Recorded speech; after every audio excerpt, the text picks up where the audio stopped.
Naging matagumpay ang Extra Special Fans Day ni James Reid at Nadine Lustre para sa kanilang mga tagahanga. Jadine, anong ganap?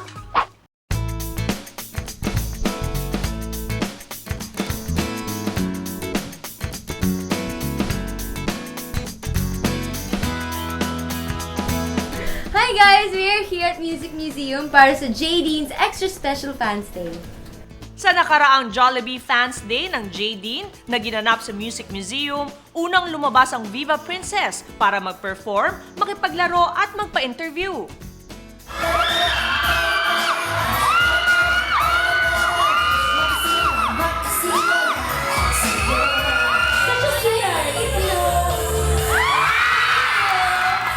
He gives you that trust. Yes. So wag din i-break yung trust. Pag sinabi yung oras na uwi na. Ate, pero sundo ka rin talaga.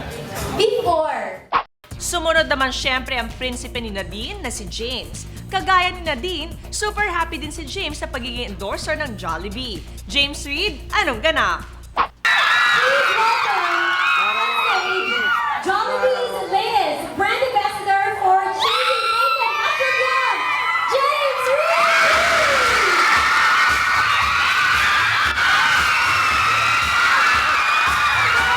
Hi guys!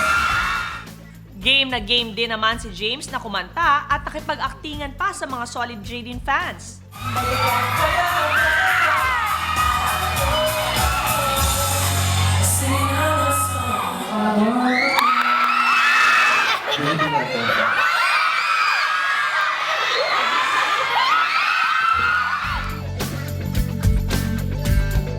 Kilig at hiyawan overload ang buong Music Museum nang sabay nang nag-perform at humarap sa mga fans sina James at Nadine. And of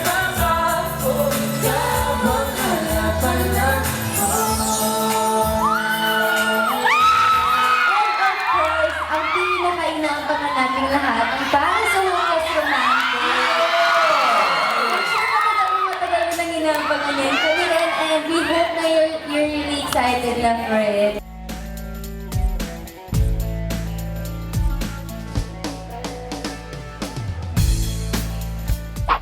Kitang-kita ang tuwa ni James Reid at Nadine Lustre, pati na ang kanilang mga loyal Jadine fans sa kasiyang handog ng Jollibee. Go Jadine!